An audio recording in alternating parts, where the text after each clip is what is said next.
Hola a todos.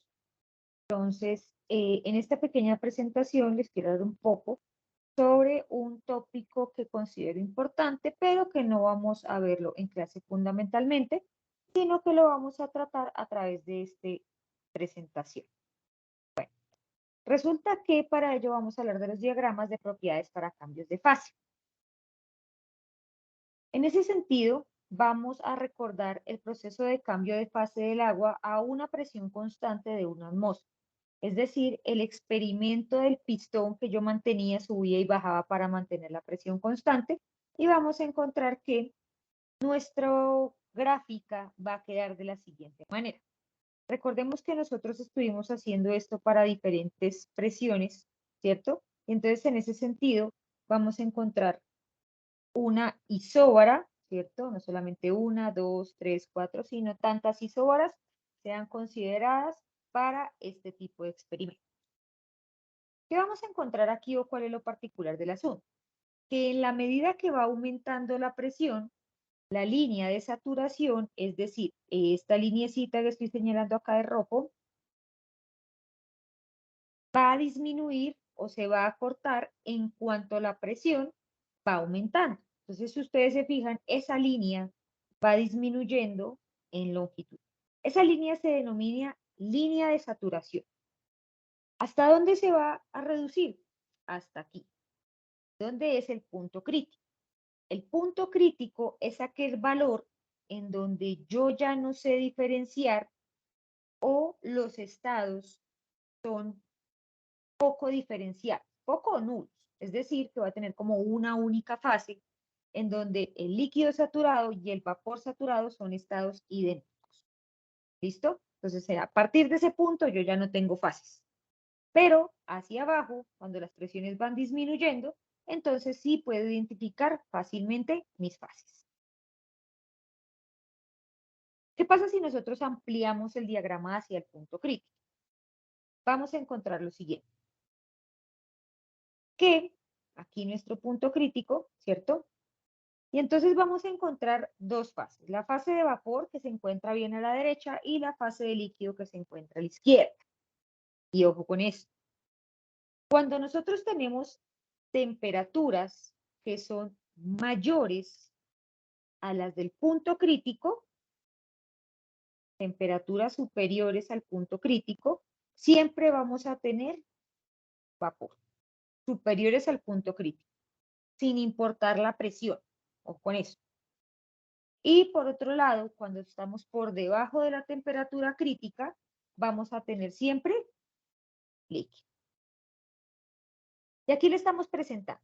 Por encima de la presión crítica, no hay un proceso distinto de cambio de fase. No hay una línea que me separe las dos fases. Y entonces, siempre que yo tenga temperaturas por encima de la crítica, hablamos de vapor sobrecalentado. Y de temperaturas por debajo de la crítica, vamos a hablar de líquido. Esa parte es muy importante para poder identificar y diferenciar fases. Vamos a regresar a nuestro diagrama original. Resulta que si yo uno estos puntos, ¿cierto? Ahí tenemos toda una diferenciación. Cuando yo lo uno, entonces me queda como una figura perfecta, perfecta entre comillas, como la mía, ¿no? Y entonces, ¿qué vamos a encontrar? Que esta línea roja que yo plasme aquí es esta de acá, ¿cierto? Esta línea que está acá. Eso se denomina domo termodinámico.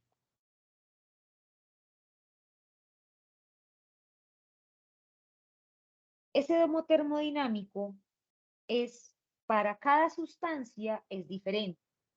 Por ejemplo, para el agua, la temperatura crítica es aproximadamente 373 grados Celsius y una presión de 22 megapascales. Para otras sustancias tendremos otro tipo de valores. En ese orden de ideas, entonces, ¿yo qué voy a tener? Que ese domo termodinámico, así como está,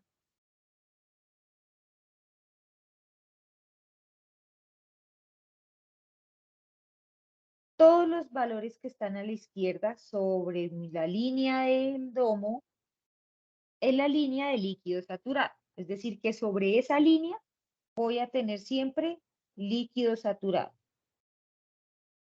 sin importar ni la presión ni la temperatura. Es decir, sobre esa línea siempre hay líquido saturado. Es ese líquido que si yo le agrego un pilín de calor, se convierte en vapor automáticamente. No todo, pero sí empieza a convertirse en vapor. Y a la derecha de mi domo, aquí a la derecha, voy a tener entonces esa línea de vapor saturado, en donde sobre esa línea voy a tener única y exclusivamente vapor saturado. Recordemos que el vapor saturado es aquella condición o aquella fase en la que si yo le quito pilín, pilín de calor, se me empieza a condensar, ¿cierto? Esa es como la dos diferencias. Por otro lado, ¿qué voy a encontrar? Voy a poder diferenciar mis diferentes regiones. Tengo la región de líquido comprimido, que es todo esto que está aquí, ¿cierto? Por debajo del punto crítico, ¿cierto? Y por otro lado, voy a tener por acá toda mi región de vapor sobrecalentado hasta el punto crítico. Es decir, que aquí si yo quiero ser más juicioso con el asunto, vamos a borrar un poquito, ¿cierto? Lo voy a encontrar.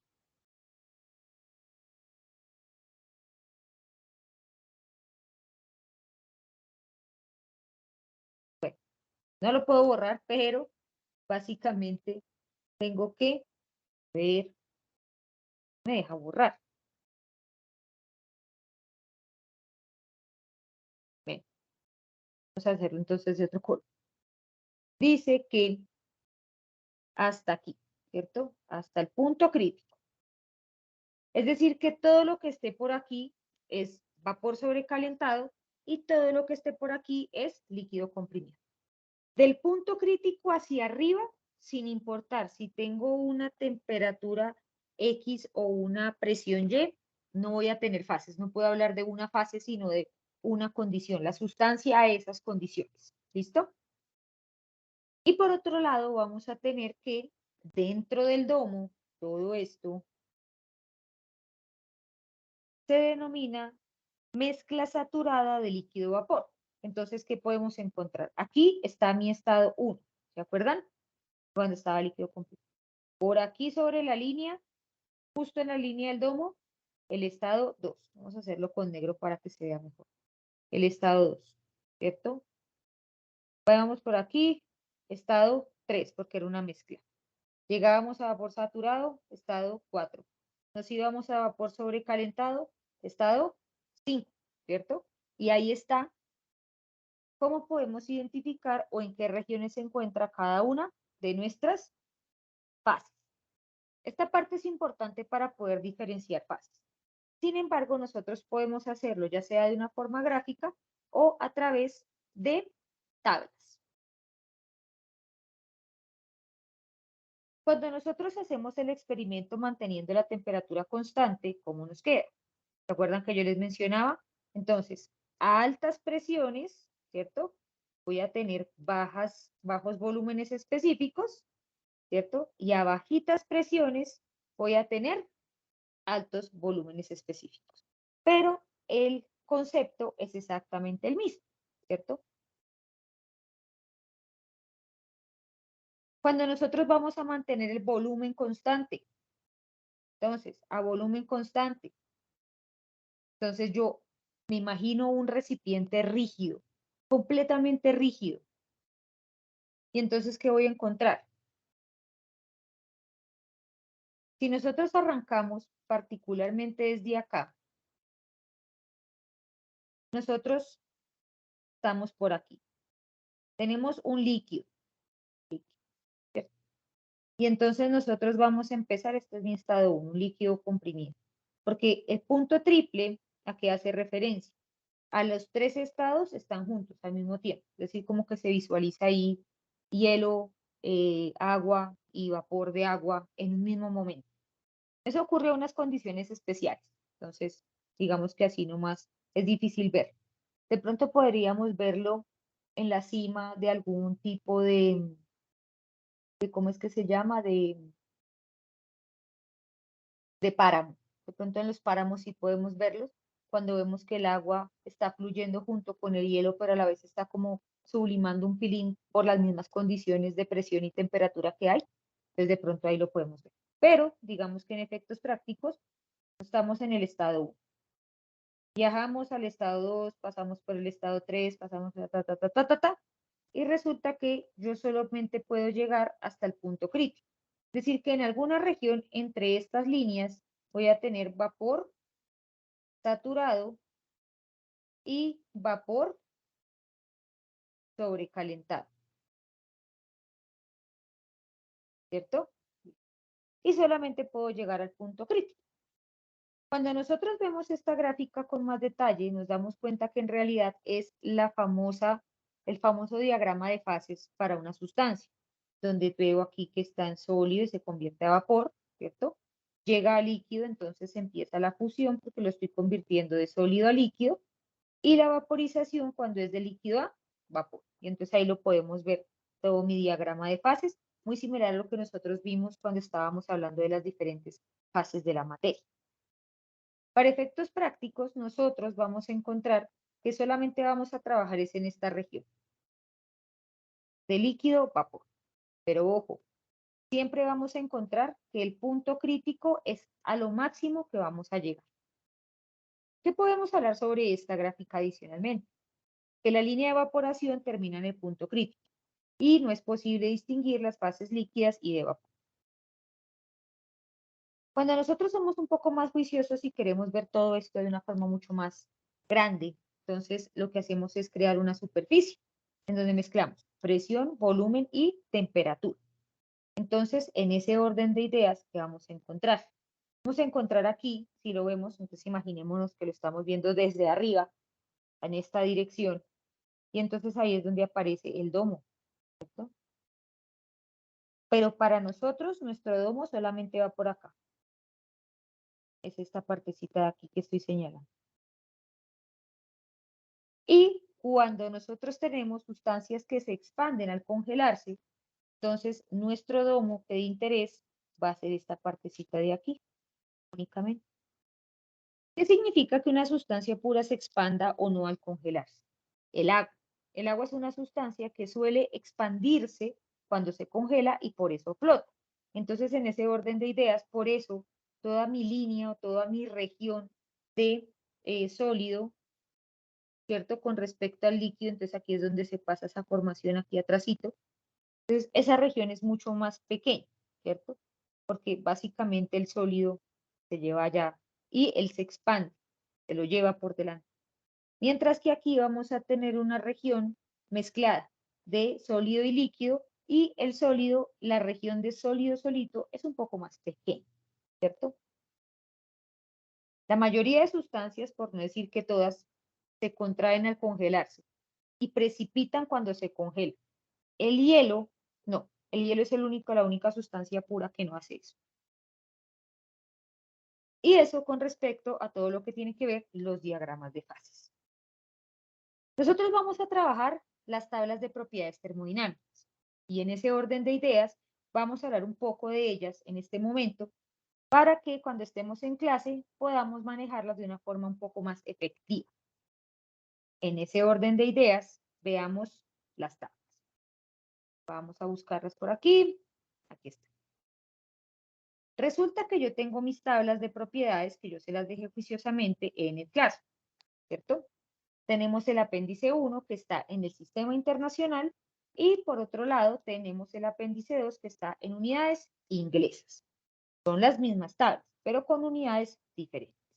Veamos la primera. ¿Qué vamos a encontrar en ellas? Esta parte, esto es más adelante. Vamos a encontrar en ellas la tabla A1, que son condiciones particulares para diferentes sustancias. ¿Qué vamos a encontrar? Por ejemplo, el nombre de la sustancia, ¿cierto?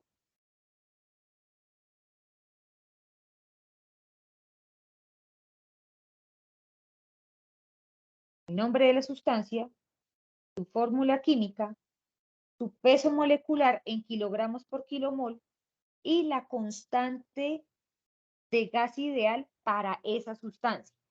Más adelante, cuando veamos gases ideales, vamos a ver que para cada sustancia existe una constante específica, que es diferente a la constante universal. La constante universal de los gases es 8 punto algo y funciona para todos los gases.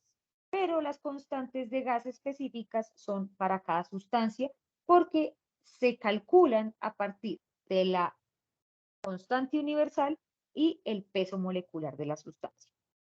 Y vamos a encontrar propiedades de punto crítico. Estas propiedades son muy importantes cuando vayamos a trabajar ecuación de estado. ¿Por qué? Porque yo puedo convertir cualquier tipo de sustancia en un gas ideal o determinar si la sustancia con la que estoy trabajando es un gas ideal. Entonces, por eso les pedí que la sacaran. Tenemos valores específicos, valores de calor específicos, los vamos a ver aproximadamente para el segundo corte, y están para diferentes gases. Lo mismo, tenemos la fórmula química, su constante de gas, calor específico a presión constante, a volumen constante, y una constante que es la relación de las dos anteriores. Aquí vamos a encontrar esos valores, pero para diferentes temperaturas, para diferentes sustancias, ¿cierto? Mira, acá están las sustancias y puedo encontrar desde 250 Kelvin hasta 1000 Kelvin para todas estas sustancias.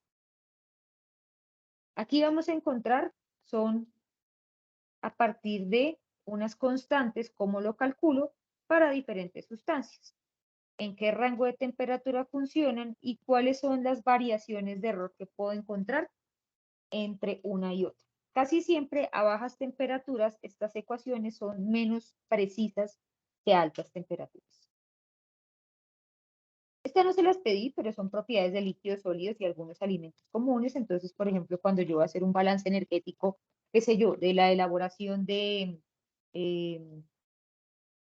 de una salmuera, entonces aquí voy a poder determinar algunas cosas, como los datos de ebullición, datos de congelación y las propiedades comunes. Aquí viene otro contenido, por ejemplo, vamos a encontrar del ladrillo, de, ¿qué más? Del vidrio, de algunos alimentos, miren, brócoli, camarón, carne de pollo, ¿cierto? Eso es importante. Y entonces lo que sí me interesa, va a ser relevante en este momento, y es esta parte. Agua saturada. Vamos a tener la tabla A4, que tiene aquí su continuación, la tabla A5, tabla A6 y la tabla A7. Estas son como las que me interesan a mí en este momento. ¿Cómo funcionan estas tablas? Y ojo con eso. Si nosotros nos fijamos, vamos a encontrar que aquí dice agua saturada, tabla de temperaturas, ¿cierto? Y entonces esta tabla viene por temperaturas. Usted busca la temperatura de interés. Y ojo, esta tabla es solo para agua. Yo tengo unas para aire, tengo otras para refrigerantes, hay otras para helio, hay otras para todas las sustancias puras, hay unas tablas. ¿De dónde salen estas tablas? De los domos termodinámicos que vimos previamente. A una temperatura determina cuál es su presión de saturación, ¿cierto? Y a partir de ella, entonces, yo tengo dos valores, los valores del domo. Yo tengo mi domo, ¿cierto? Tengo mi línea. En este caso puede ser de temperatura constante, ¿cierto? A una temperatura constante, entonces, o a una presión constante, más bien, debe ser así. Y entonces aquí vamos a tener a una presión constante, vamos a tener mis diferentes temperaturas y a esta temperatura en particular le corresponde esta presión de saturación, ¿cierto? Esa es su presión esa presión de saturación la pongo por acá. Y entonces resulta que ese punto que estoy señalando ahí corresponde a estos valores de líquido saturado. Este puntico aquí. Y este que dice vapor saturado será este puntico de aquí. ¿Cierto? Listo. Esos son los valores que yo, ¿de dónde es que salen estos valores? De esas gráficas. O viceversa, ¿no? También yo puedo construir domos termodinámicos a partir de estas bellezas. Bueno. Y entonces resulta que ¿qué contiene mi tabla? Tiene diferentes propiedades. La primera de ellas es el volumen específico, ¿cierto? Que es de la que hemos hablado durante todo el cuento de las fases y demás, los cambios de estado. Hay unas propiedades que vamos a trabajar más adelante, como la energía interna, ojo, en kilojoules por kilogramo, la entalpía también en kilojoules por kilogramo, y la entropía en kilogramo por kilogramo Kelvin. Y ojo porque las unidades son muy importantes. Y las unidades son súper importantes, no las podemos dejar de lado. Listo. ¿Qué voy a encontrar? Para cada una de estas propiedades, su valor de líquido saturado y de vapor saturado. Todo lo que sea líquido es sub F. Mírelo acá, sub F. Y todo lo que sea vapor es sub G. Si se fijan, el líquido saturado sub F para la energía interna y sub G. Sub F, sub G, vapor saturado, líquido saturado, y así sucesivamente. Ya les explico más adelante qué es eso de FG. Pero por ahora, así viene mi tabla. Entonces, es este valor y este valor. Valor de líquido saturado, vapor saturado para mi domo termodinámico. Listo. Esta es la tabla por temperaturas. Entonces, usted le dan un valor de temperatura, usted lo busca aquí hacia abajo, señala la presión que le corresponde a esa temperatura, es su presión de saturación, y de ahí en adelante, entonces usted va seleccionando sus datos según lo que usted necesita. Esta es la continuación, la conclusión. Miren, aquí termina mi tabla con el punto crítico. Entonces, si a usted le dan una temperatura de 400 grados Celsius, hombre, 400 está por encima del valor de punto crítico, entonces yo ya sé que aquí es sobrecalentado. ¿Listo? Vamos a borrar. Continuamos. La tabla A5 es igual a la anterior, también, pero por presiones. Entonces, usted no le dan la temperatura, sino le dan es la presión. Y entonces, esa presión que está en kilopascales, ¿cierto? Usted la busca hacia abajo. El dato que tiene justo al frente es la temperatura de saturación a esa presión dada. Y los datos entonces corresponderán según su necesidad a vapor saturado, líquido saturado, volumen específico para energía interna, entalpía y entropía. Funciona exactamente igual. Tenemos también, concluye con los valores del punto crítico. Entonces, cuando a usted le dan valores por encima de esta presión, ¿cierto? Estos valores por encima de esta presión, entonces usted le dan, qué sé yo, 25 megapascales. Automáticamente usted qué dice, líquido, comprimido, porque está bien a la izquierda de mi domo. Listo. Vamos con la tabla 6. Esta tabla pronto es un poquito más compleja, pero tampoco es imposible. ¿Qué vamos a encontrar? Y si ustedes se fijan, viene como por cuadros, ¿cierto? Cada cuadrito. Acá tengo un cuadro, aquí tengo otro, aquí tengo otro, aquí tengo otro, y así sucesivamente. Estos vienen específicamente por presión. Al frente lo que está entre paréntesis es la temperatura de saturación para esa presión. Estos datos son de presión y de presión y temperatura de saturación. Una vez, entonces, para yo poder trabajar con esta tabla, yo sí o sí tengo que tener presión, ¿cierto? Y mínimo la presión como tal. ¿Por qué? Porque yo puedo tener la presión y un volumen específico para poder hallar la saturación, pero tengo que tener siempre la presión. Para cada presión hay un juego de temperaturas que se encuentran hacia abajo. Como esto no tiene dos fases, ¿cierto? No es como las anteriores. Por eso usted solamente encuentra un único dato, porque usted está por fuera del domo. Está por aquí, a la pura derecha.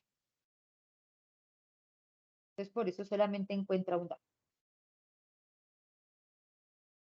Tenemos aquí, continuación, conclusión, y llega hasta los 60 megapascales. Y la tabla A7 es similar a la anterior en términos de cómo está estructurada con los cuadros, pero aquí entonces esta es para líquidos. Entonces usted está a la izquierda del domo, usted ahora estás por acá. Y entonces como está por acá, también va a tener un único dato para cada propiedad. Más adelante entonces vamos a encontrar, aquí vamos a encontrar también la de hielo saturado con vapor de agua, como la mezcla de las dos. Entonces estamos hablando como de esa fase en donde estamos en la sublimación, ¿cierto? Hielo saturado y vapor saturado, donde convergen y conviven las dos propiedades. Y vamos a encontrar multiplicidad de datos aquí. Entonces, por ejemplo, tenemos las mismas tablas de saturación, pero para refrigerante 134, tenemos para, ¿qué más tenemos por aquí?